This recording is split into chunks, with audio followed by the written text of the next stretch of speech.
The ACN podcast is made possible thanks to the generosity of our listeners and sponsors, including the Agile Alliance. As a nonprofit membership organization, the Agile Alliance is an excellent resource to help you along your Agile journey. To learn more about the Agile Alliance and our other sponsors, as well as how you can become a sponsor or supporter of our show, please visit acnpodcast.org for more information. And thank you for your support.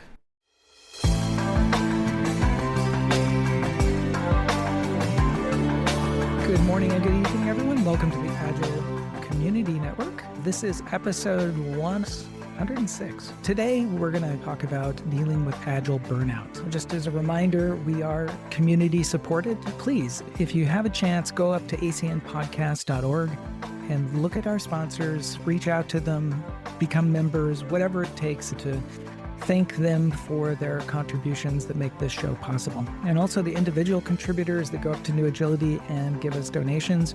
That helps us to pay for the webinar system and all the other things we need throughout the year. Speaking of that, we are coming into the next year. This is the second to the last session before 2026, which is bizarre to think about that we only have one more show beyond this one left before the new year. If you go up there and take a look again at acnpodcast.org, we could use your financial support. We do have some doubt coming into next year on what we are expecting, and in order to continue to bring the show, we do need your help. I'm joined every month by some co-hosts that have been with me for a long period of time: Shauna, Diana, Jorg, Sheila Eckhart, Sheila McGrath, April Mills, and Hendrik, here to get the conversation going along with all the people who call into our monthly live event. The goal is to hear from all perspectives. If you're new to Agile or if you've been doing Agile for a long period of time, all of those perspectives, we want to hear those. Be a part of the community, be a part of the conversation. Dealing with Agile Burnout. I was talking with a couple of people about a month ago, and they were dealing with the issue that their team was not feeling it any longer. They weren't feeling the Agile vibe. They felt like they were just stepping in and every day seemed like the same old thing, the pressure of delivery.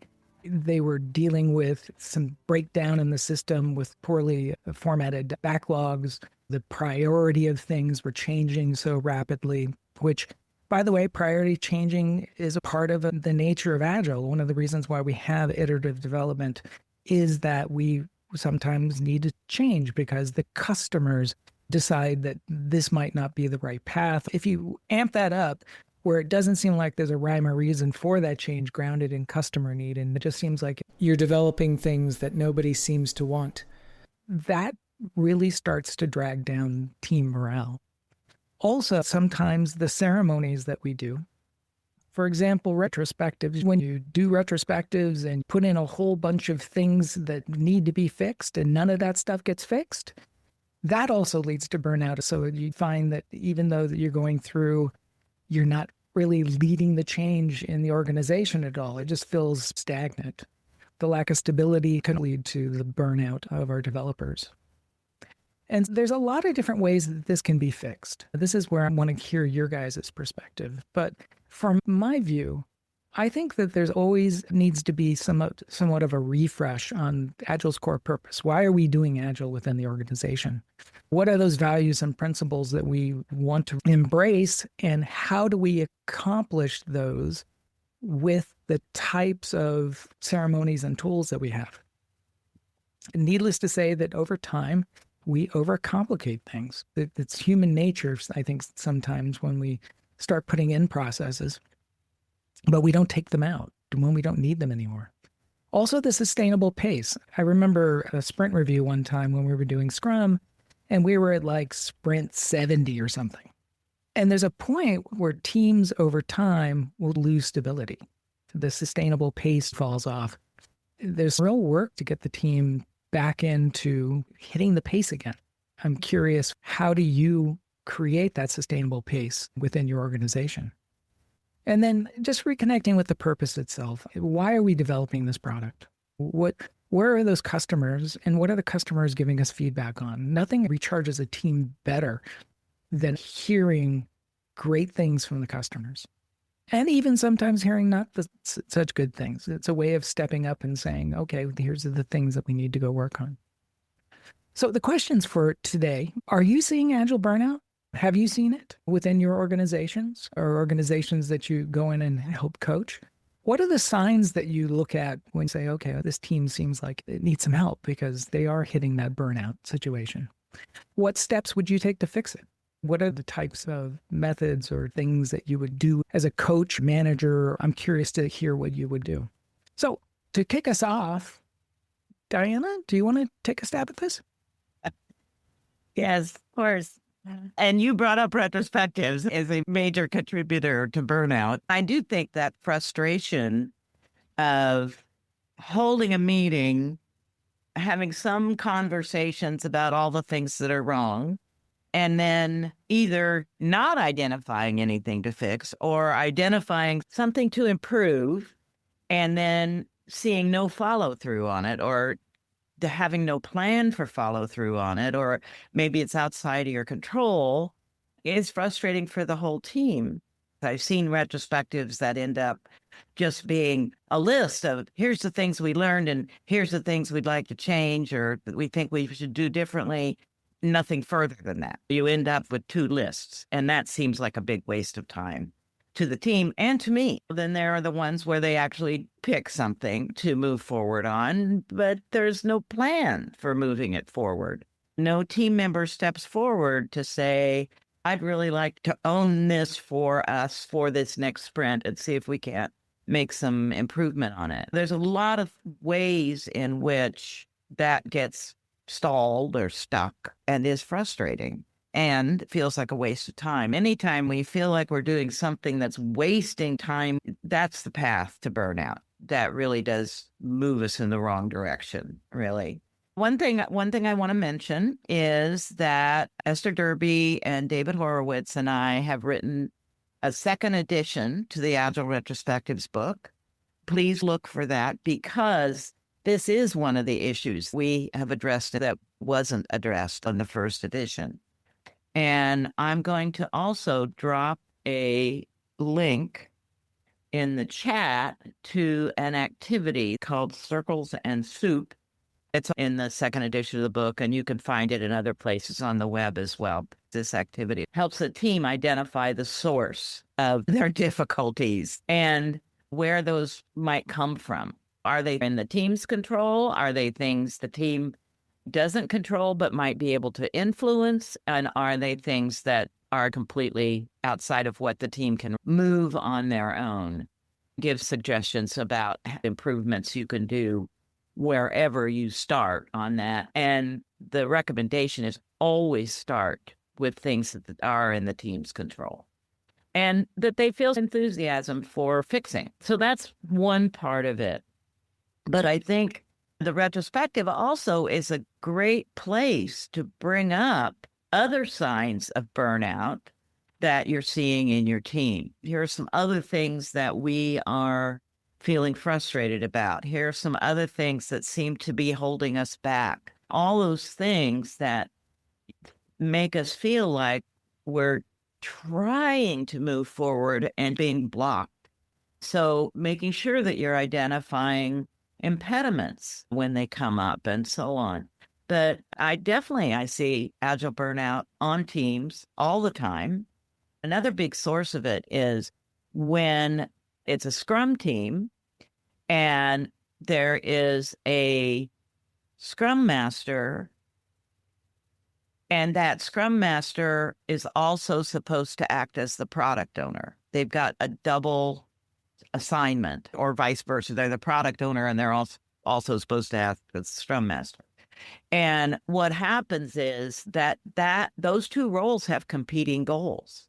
Often things that the Scrum Master could be doing get pushed to the side to add more on the product owner side, or vice versa. And that creates confusion in the team and gets in the way of the team being able to do what they need to do. So that's another thing to bring up in a retrospective and talk about how can the Is that within the team's control to make an adjustment? Or is there some other party they need to influence to say, this way of organizing this team is not working? What can we do to fix it? A lot of it has to do with having a team that has psychological safety so that you can bring up the fact that we're beginning to feel burned out. We're beginning, the frustration levels are getting really high in our team, and we need to do something about it or we're going to be broken. Those are the top of my head comments to make about it. Do you see not just the shared role with the product owner and the Scrum Master, but also where a developer is not in just one team, they might be in multiple teams? That's the multi-team assignments that, where that kind of multitasking across work roles there's just all kinds of research that says why that. Right. I can't put my hand on any of it right now, but there's a lot of it. If you are assigned more than 60% to a project, that's the project that's going to get pretty much 100% of your attention. If you're assigned 30%, 30%, and 40%, there's so much waste in the shift of focus that it impacts anybody's ability to perform well. That builds in a lot of waste into the system. However, somebody is being split across teams, it's a problem. Yeah. I appreciate that. I see all of those things, and thank you for those good suggestions, especially I need to get the next revision of your book because I do want to read that section. Scott, what do you have on this? I was running retrospectives with my team, using ideas boards every 2 weeks. And the team wasn't really burnt out, but I looked at myself in the mirror one day and I'm like, I'm being lazy. This could be better. I need to be better. I bought Diana's book and started offering the team different formats. Then I started researching activities like journey lines and moving motivators to keep things fresh and offer new things to the team. The thing that I liked about different retrospectives is it asked the same kinds of questions, but in different ways. So it got the team thinking a little bit differently about the system that they worked in every retrospective. And it kept things fresh. The other thing that I've always talked to the team about is, especially in the retrospectives, inspecting and adapting, continuous improvement, and finding things that we can iterate on to make things better tomorrow than they were today. Hopefully, if things are getting better, teams are feeling good about themselves, right? Even looking at things like your definition done in team agreements, not getting lazy with those as a scrum master or a coach and being like, hey, look, every quarter, at least or somebody new joins the team, we got to look at these things on a continual basis and update them so they don't get stale. As things get stale in routine, that's when burnout starts. I also like to review the history because when you work on lots of small iterations to make things better, teams quickly forget they've done anything and think they haven't done anything. So I like to take them back and say, hey, 6 months ago, this is where we were. And over the last 6 months, we've improved this. We've iterated on that. We've improved that, all towards making life better for ourselves so that we can offer more quality in a more timely fashion to our customers. Many times they're like, oh, I didn't even think about that. And the other thing too is sometimes just have some fun. I have in the past played Kahoots with a team every sprint, take an hour out of a sprint and do something that's not work related to try to keep things light and introduce some things that aren't just pounding away at what's wrong. I like all the suggestions, and especially just going off and having fun with the team. I think sometimes when we look at the daunting backlogs, we don't realize that we begin to slow down, and in order to speed back up, we might just need to take a break. So thank you for all those suggestions. Jorg, what do you have on this? Yeah, multiple thoughts on this.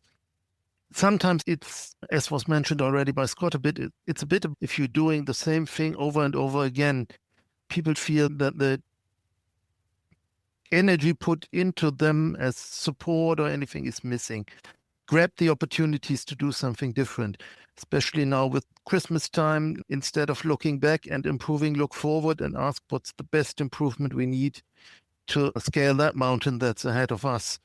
Or when the product owner is not present at the retrospective and is welcome, use that to talk about his contribution and make it a recognition of his contribution to the team, what's good. You can then add improvements to make his life easier or whatever. So that's definitely one thing. And then looking from the personal point of view, for satisfaction with what you're doing, you need some kind of autonomy. If you're not in control of your fate as a team, that's the first thing to change. Then you need mastery, which means you still want to improve on the technical side. If you're doing everything the same way every day and there's no new technical challenge, that's as damaging as you can't do your work because you don't have the knowledge. So you might need to add some diverging responsibility, different perspective on the technical side as well. And then last but not least, there's purpose. Bring in people to the team who tell them why their work matters, for whom it matters and what the contribution is. Do it as often as possible and as emotional as possible. And that's one thing that I use to detect if a change is definitely needed. That's if emotion saps out of the team. If there's no laughing, joking, or even frustration, then something is definitely amiss, because we're not automatons. We're not just doing our work, going home. We are spending a lot of time with all those people. So there needs to be a bit of human element there as well. In my very first company, the appraiser question that was to be asked, among 5 others, a really significant one, brings humor to the team. And everybody needed to provide examples how they positively did this, because this is so energizing and so positive. That's my last tip. I think I picked it up from Darius. Maybe he's here. It's the happiness meter. I ask people, how happy do you feel about the job, about the team performance? How willing are you to work? Just on a scale of 1 to 5. If that degrades, then it's a warning sign that something might be wrong. And it's a great conversation enhancer if you have trust in the team, because then people, and I'm happy to say I had that happen, step on and say, I'm really feeling bad this week for that and that reason. So bear with me if I'm not really constructive today. And as long as they deal like this with such a situation, it's really helpful. If they keep it to themselves, it's dangerous. Those are good points. What are some examples of new technical challenges that you deal with? For my people doing really low-level software on controllers, it's really getting all that data used somehow so they can play and they are not challenged directly for their direct work, because they still need to make these devices work in a rather constrained, specified form. But learning from what they do and how the things work to improve it is something where they can be really creative and have a Heureka moment, to give an example. Also, one of the other things on sustaining work, where you just have to sustain the product. I've seen companies that they'll just create a team that does the sustaining work, and then there's other teams that do all the new cool stuff. Do you not recommend creating the sustaining team? Does that work shared with everyone? Yeah, I believe in what you do, you own. Normally, if you know there's a team that will iron out the last bug, you will leave much worse things behind unless you have a really high respect. There are some situations when you get a lot of stuff incoming to have it pre-sorted by people just learning the system. So as a transitionary state, it can be very helpful. As a stable state, fixing other people's stuff is a skill and a capability. If you have people who really excel in this, that might be something, but you need to hire for it and build the team and praise it. And they probably then need to be the service organization's technical backbone. So they're no longer really in research and development, but in another role. Business sustainability would probably be a thing to really value what they do, but don't get low-paid people to fix the bugs of the high-paid people. That I think is rather disrespectful, especially for their learning, because you, by construct of the teams, don't want to elevate them to the next level, which is probably rather stupid. I appreciate that. Kyle. Or I may not be pronouncing it. You did great. Okay. So, It's spelled Kiel, but it's pronounced Kyle. Any of our German friends might know that's exactly how it's pronounced. I just wanted to share a couple of things on this topic. I've presented a number of times locally in my area around this issue. One of the things that I don't often hear other people share is focusing on, for lack of a better term, the scope of the retro. A lot of times we get into a retrospective meeting and we're focused on the last sprint. But teams have issues that are outside of the work of the last 2 weeks. Occasionally, I'll have a retrospective where we cover either a longer period of time or focus on a specific area of the work that we're doing. One of my favorite ones is just to ask the team, if you had a magic wand and could fix anything about the organization, what would that be? We talk about that. One of my favorite examples is to share that my organization, the team really wanted us to improve the development environment. But in order to do that's an organizational wide problem. And so we set off after identifying that as the key problem, and we worked on it for about a year. And after about a year, everybody was on board and we upgraded the development environments. Everything went smooth. The team was really energized by that. So that's one of the things we focus on. One of the things I've done to energize team members is to loan a team member out. Sometimes there's another team you're familiar with and they're struggling with, and they can use a boost. And you loan that team member out, maybe for a sprint, but usually I try something a little longer. The team member has to be on board with this. By doing that, they get exposure to different ways of working. When they come back to your team, they come back with new ideas, which can be energizing. Loaning a team member out may not work in every situation or for every organization. That's just another way to keep things fresh and keep momentum going and getting new and fresh ideas coming back to the team. Mm-hmm. And now in your role, what do you do? I'm an Agile coach. I've been an Agile project manager, Agile Scrum Master, but most recently just an Agile coach organization called Nelnet, which does do-to-run servicing and resting. Do you find that for your own coaching, rotation is also important? Yeah, in fact, one of the things that I'm on a team with 2 other people. One of the things we do is set a limit on the coaching engagement we're working on. When that limit gets hit, we get together in a team and say, hey, should we still work with this team, or is it time to change things up? We have goals for everything. When those goals come out for a team, maybe you're going to finish that coaching relationship because the team's moved past what they need to do for. Or maybe you're going to shift them to another coach because that coach brings it. Yeah, no, I love that because I do believe it's the same thing with like leadership, any type of leadership, knowing what your skills are and knowing that you might not be the right person to fix that issue or to help. An important part of coaching is understanding that I'm not the right person to work on this, but I know the person. Let's get them in. Yeah, I think burnout's about the rut a lot of times. You're just in a rut, and identifying what that rut is probably the most important first step in trying to make things fresh again. Fully agree. Yeah.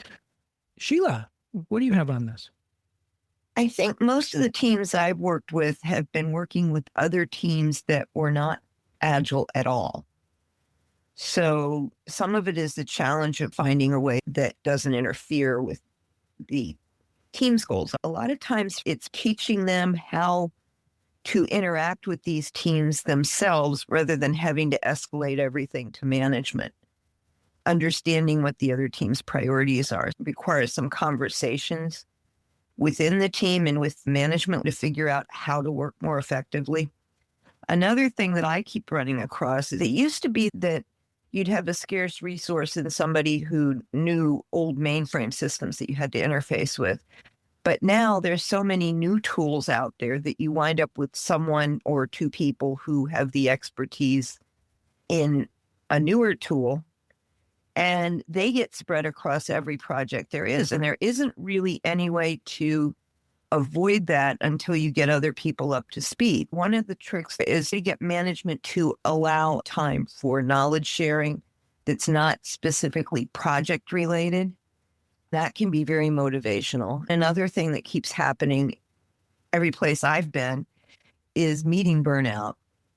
You need to have some period of time blocked off where you say no meetings in this time frame unless someone on the team schedules it themselves. It can't be something organized between teams or by management, to give them some focus time to actually work. The other thing that I see happen is People sometimes estimate hire consistently. Like they try to estimate 3 times the amount of time that they're actually going to need because they know management's going to cut whatever they're given and say you have to deliver by this date, whether it makes any sense or not. And trying to get management, especially product management, to listen. If you want a product that's viable, you really have to give us time to develop it if it's something new. If it's just little tweaks and bells and whistles, then maybe that'll work. But if you're really bringing something new to market, you really have to not try to dictate the time frame, which is really hard when you're trying to organize marketing campaigns and make sure that customer care is ready, to not be able to plan way in advance and just say, okay, in 6 months, we're going to do this, and make it an immovable date where you're going to bring something out that nobody's going to be proud of if you're not careful. That's really a mindset that you have to change with management, internal to IT management, but also at the enterprise level. You need to make sure that the enterprise understands what agility means. Those are the things I think about. So I'm curious along the line of deadlines. To me, deadlines, exactly as the word says, it's a deadline. If we don't get it out there by this date, we won't have a product we won't eat. How do you push back on that? How do you discover whether the time frame is arbitrary or made up? How do you combat that within organizations? Sometimes it's not movable. If it's something like regulatory deadlines, you must have this in place because there's a rule that takes effect then. Or you have a product that's going to hit this condition, and the development to support the product kept getting stuck in the backlog and wasn't getting done. And now you have a deadline. In one case, someone high up in the organization had gone out and said, by this date, we will have this product on the market. And it was a new product with new functionality, different than anything they had done before. Now the credibility of the organization is on the line because somebody spoke about it publicly before they asked if it could be done. And that can turn into a death march where you have to say, okay, you said that we must have it by this date. Therefore, you must support giving us the resources to get it done by this date. Then can you even find the people to do it if there truly is an immovable date? Sometimes you can, sometimes you can't. And then you have to set up, how are we going to triage the problems that we're going to have because we didn't have adequate time? And what are we going to do to fix it? How are we going to prioritize when we know we're going to have more problems than we would like and the product's not going to be as clean as we would want it to be? And then you just have to educate management about what it's going to look like when they're going to get customers complaining that problems wouldn't have been there if they allowed us more time to develop. And it's the quality triangle, right? Quality, cost, and time. Something's got to give one way or another. One of the ways I deal with it is that the data is showing us that we're not going to hit that. We need to reduce scope. What I find a lot of times is the must-haves.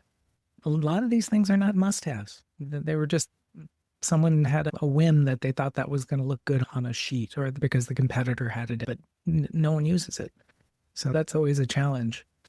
Let's see, Asim, what do you have on this topic? Yes. So for me, it's one of the biggest things is the team dynamics that I've seen to cause burnouts. If you have a bunch of people working together that don't gel, have different approach to things, it can lead to very difficult conversations. And I think Agile just basically put that under the microscope just because it requires a lot of collaboration and teamwork.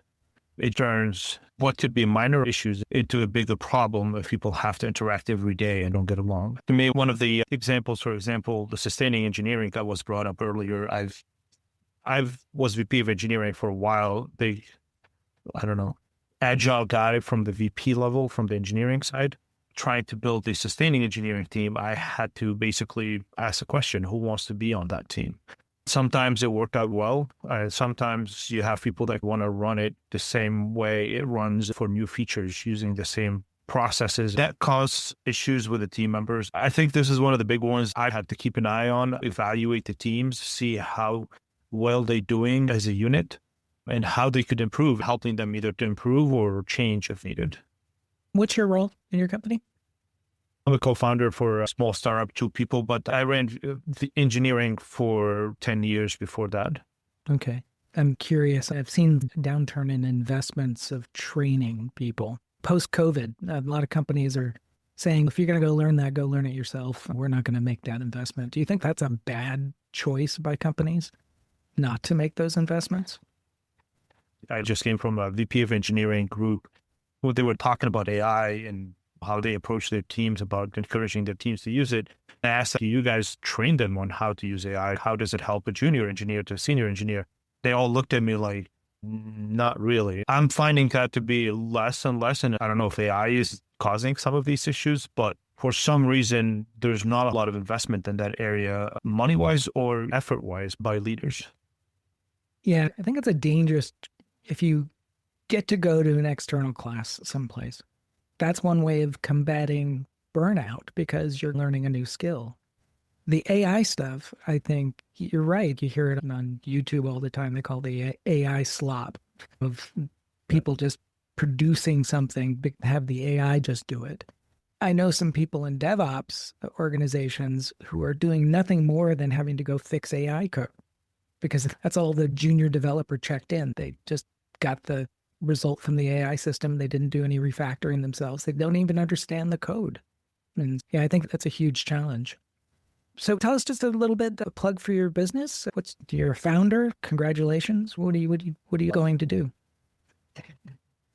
I'm building an AI-powered agent for agile and delivery coaching. Our goal is to help agile coaches scale in organizations. What I've seen, and I'm pretty sure a lot of you guys have seen it, is teams or companies hire very little number of coaches compared to the number of teams that they want covered. We're hoping that the AI could help get them the visibility, help them push. Like one of our first feature we're building is helping the team to prep and run stand-ups and give them coaching after. We'll look at the data they need to cover about the risk, anything that they have. And then when they have the conversation, try to give them feedback on how the conversation went and what they should have covered better or not. Oh, well, interesting. As long as it doesn't replace Agile coaches, I'm on board with it. It is definitely one of my mission is not to do that, but instead to help them cover, because I don't believe an Agile coach could be at every stand-up, at every planning, every meeting that the team is having.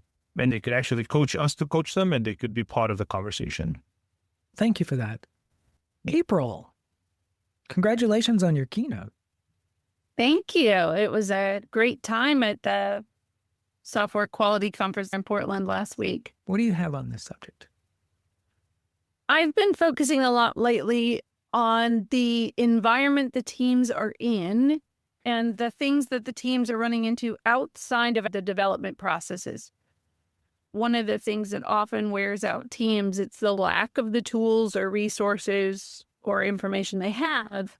The reason they struggle without standard tools is because of the larger organizational bureaucracy. I've been focusing on how to help bureaucracy hack, as I call it, to help get the teams what they need to be effective.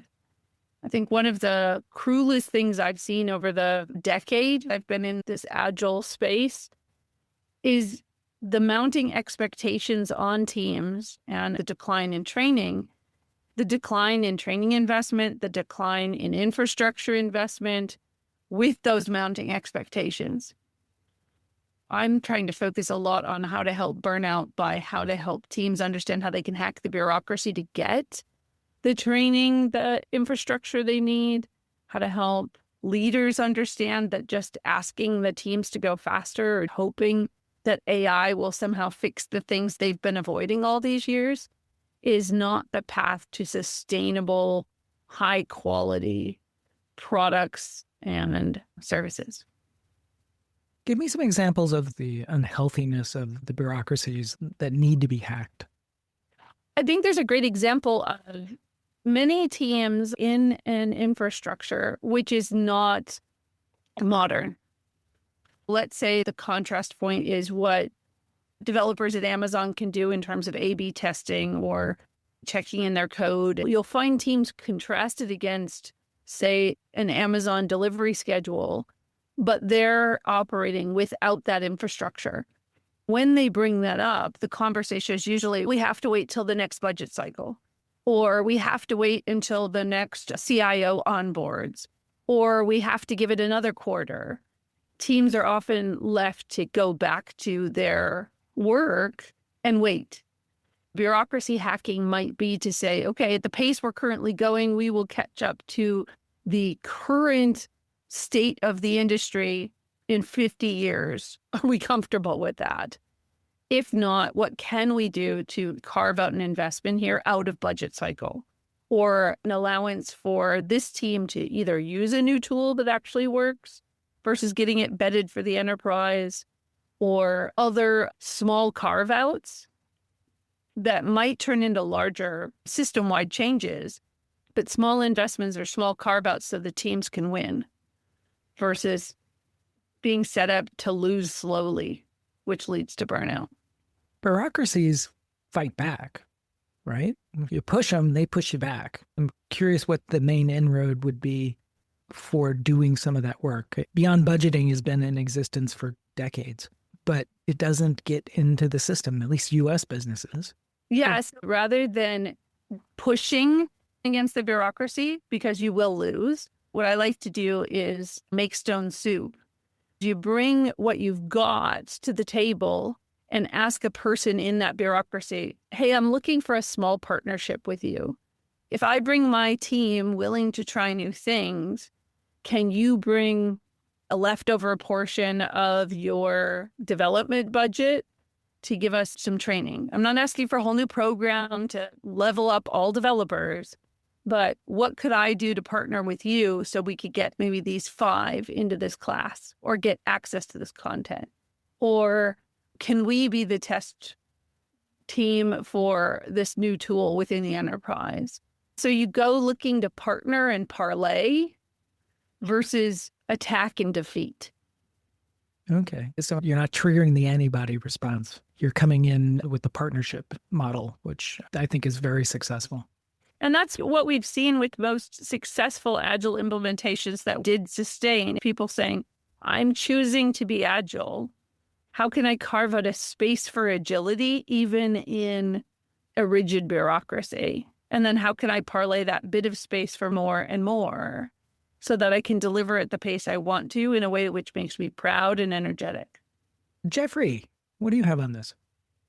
Hello. This has been a great conversation so far. I had the question and it was answered. We've been talking from the perspective of the dev teams. As any good Agile person knows, we take the perspective of the team. But when it comes to burnout, my observation's more with the actual Agile coach, Scrum Master, the Agile project manager, the program manager.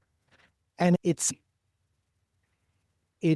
what was really just was discussed earlier about how do you infect change? When we go in these retros, you're asking someone else to change, adding more to their plate. And then it's trapped almost like 2 weeks later. Why didn't this change? That's not exactly how organizational change happens. I find my fellow coworkers in that space trying to physically push through changes, bugging the senior leadership with all the complaints the team has, and just trying to help the team, but not being strategic at all. In my experience, the best people in Agile know how to influence people. They know how to influence the decision makers. They know how to focus on the 1 or 2 things that will have the greatest impact rather than fight 50 battles. You're going to be so worn out and burnt out that you're not going to be able to fight the battles that you can win, that you find value in. So I find sometimes people in the change influence organizational world fight too many battles rather than focus on 1 or 2 and seeing that out to completion. I agree with you. I've always had the philosophy, don't take on the biggest, ugliest thing first. Take the thing that you can change today and celebrate that. Thank you for that advice. Your hand went up. What do you have? Yeah, just to pick this question up because it's highly interesting. My first advice to any product owner, Scrum Master, coach, don't distance yourself from the team. Be somehow part of it. The closer, the better. You need to be vulnerable. if the team sees that you are actually contributing a lot. And I've seen a lot of product owners who are not telling the team what they are doing in parallel to the work for the team. The team thinks they're just doing these few stories for us and they're not doing anything else in the rest of the day. And that is really toxic because there's no appreciation. But if you go in and say, I've actually had a long discussion with management, the outcome is I didn't move a step, I'm really frustrated today, then people probably come up with other ideas to solve the problem. You're no longer alone. What really helps is if you're working with more than one team, there's normally one team that you get more energy from, and most likely they need your support less than the others. So keep the time with them really precious and go there if you have a hard time. Enjoy the wins. Go where the wins are.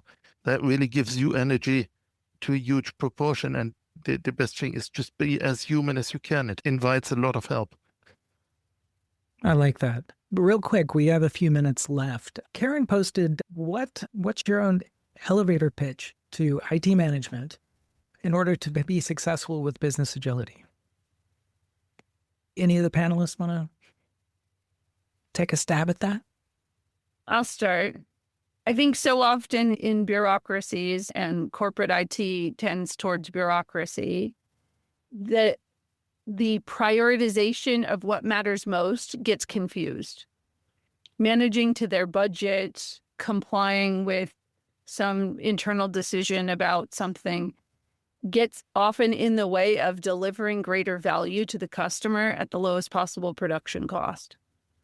And so it's really key to not emphasize a change you want in terms of team preference, but in terms of impact on delivering to the customer in the best way. I agree with that. I think it's the most important thing. How does this affect the business's bottom line? Sometimes agile teams talk in points and velocities. At the end of the day, it's the business value that we've delivered.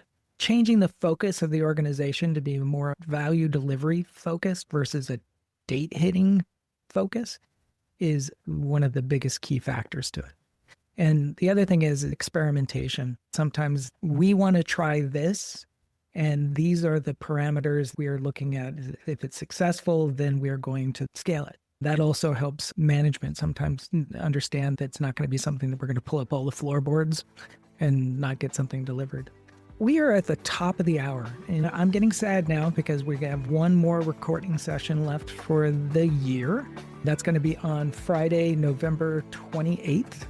I hope everyone can make it. Aside from this, I want to let people know that I just accepted a volunteer position as the sponsor chair for Agile Open Northwest. And that's going to be happening in 2026. And I'm looking for sponsors. And if you have any interest in getting your company name and backing support for this great event, it's one of the oldest Agile events that's out there. Please contact me through New Agility and let's get something going on that. Because one of the things I found with like these nonprofit organizations since COVID, I'm surprised that the quality conference that April spoke at used to be thousands of people. Now it's hundreds. I want to see these events grow back again, especially when these nonprofit organizations are focused on helping us. Now we need to help them because it is all about community. So with that, I hope you guys all have a tremendous month.